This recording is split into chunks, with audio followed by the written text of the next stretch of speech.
How COVID-19 is interrupting children's education. Almost a billion children have seen their school closed.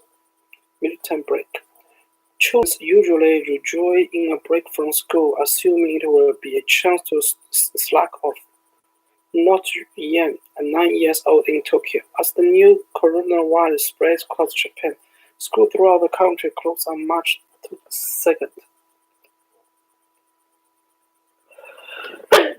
His parents has enforced a strict schedule every day.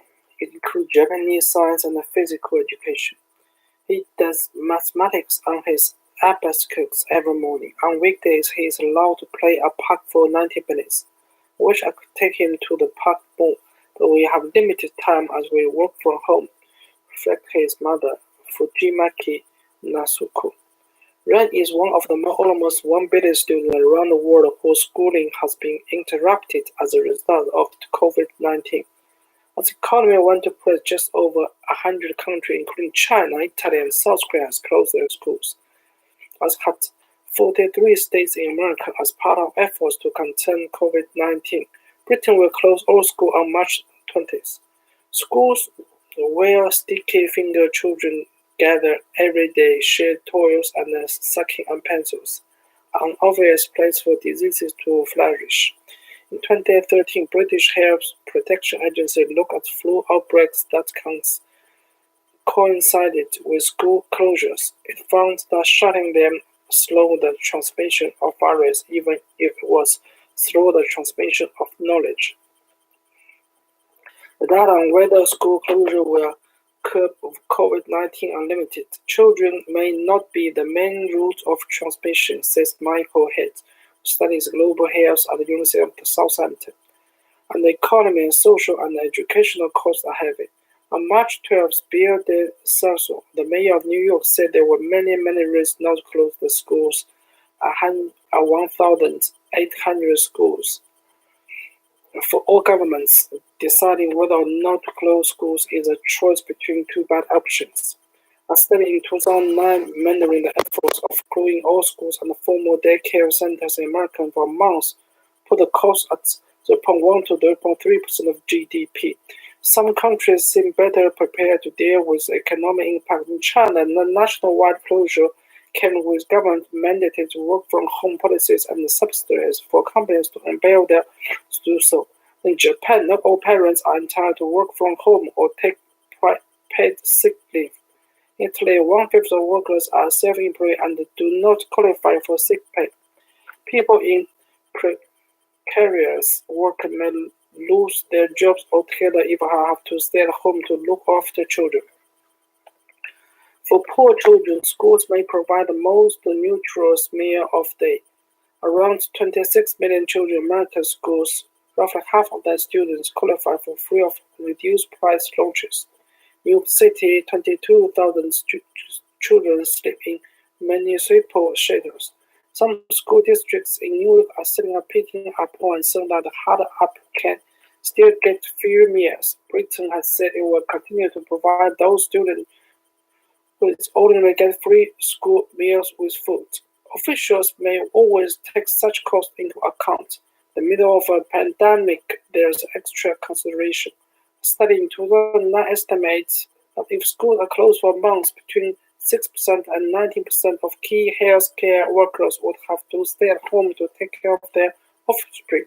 Britain will keep schools running for vulnerable children and those parents are key workers. For more parents, however, the intermediate worry is how prolonged school closures will affect their children's education. Those preparing to take crucial exams are particularly jittery.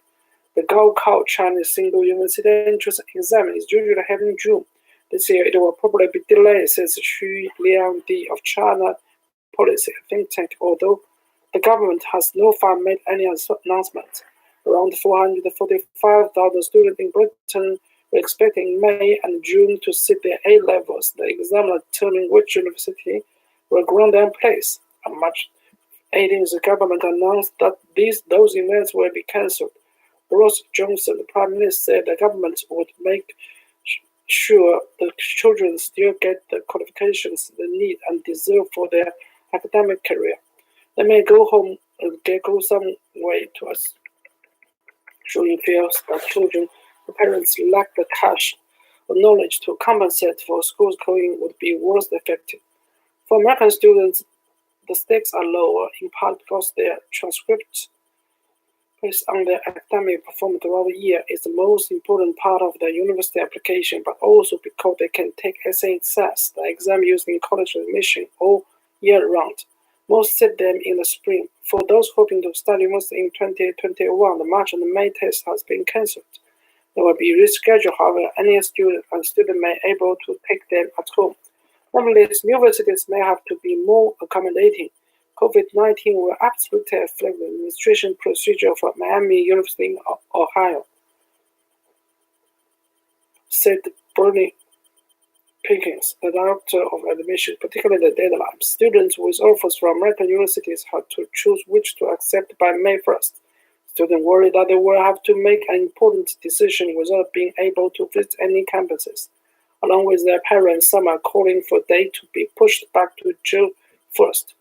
College has not yet reacted, Harvard said, not changing its application processes.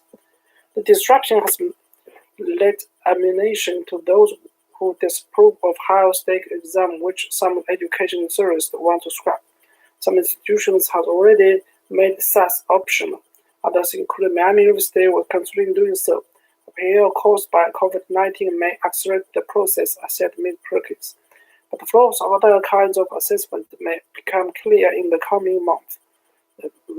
Bolstering those who believe that SAS and other higher-stake exams which offer a relative object and a transparent measure of validity are the least unfair way to decide who gets into university. The pandemic won't change this, but it will highlight the strengths and weaknesses of teaching online. Online resources are increasingly popular, but few countries boast a developed digital infrastructure for all students. A survey by TeachTap, an app of 6,000 teachers in Britain, found that only 40% of those in state schools were able to broadcast a video lesson, compared with 96% teachers at independent schools. And a survey of New American think tank said that few American states has adequate kit for teaching online. Most states are not prepared. There's a moment of forcing opportunity. Teachers have little choice to seize it. Since Italy closed school and universities on March 5th, teachers' forums has filled with discussion on the relative merits of Zoom, Moodle, or virtual classes. Some teachers have been trained to use technology, but many have faced a steep learning curve. Cara Corsto, a teacher in Treviso in northern Italy, has been uploading videos in which he explained the novels of Traverso and Lovo Padoso of her students. I never thought I'd become a YouTuber at 56, she said. Even if teachers manage to broadcast the lesson, students may struggle to join them. Not everyone can go online. In America, 7 million school-age children cannot access the internet at home. Lin Ken-yin of 21st Century Education Research Institute, a think tank in China, said the closure of schools since the long New Year holiday, which began at the end of July, had led his organization to reconsider the percentage of e-learning. It's handled smooth, he said, citing problems such as internet access, scheduling classes, teachers are familiar with online tuition, and subjects such as physical education being avoided to teach remotely. China teachers have to submit lesson plans to review by censors, which has led delays.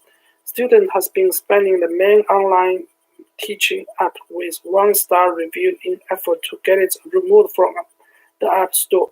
And Xue Hua, a mother of 2 in Jiangxi province, has been printing out all the learning materials for his 16-year-old son, Guo Guo, because she worried about too much screen time. Even done properly, online learning is a poor substitute for the kind that happens in classroom. On average, students face worse working online, especially those with less strong academic background, says Susanna Lober of Brown University. Online courses can be accessed when students cannot be in school. They reckon that they are subordinate for almost and argue the long period of time spent away from actual schools will probably lead to children's education suffering. Online learning has clear potential. Educational technology powered by artificial intelligence can help children in poor countries with If school supporting them has internet access. In 2018, researchers found after 4.5 months of using an Indian app called Mindspeaker, which tests language and math skills, children made more progress in those areas in the control group. But the success of such initiatives rely on preparation and validation, not sudden grants to teach existing curriculum to entire populations of students in the middle of panic.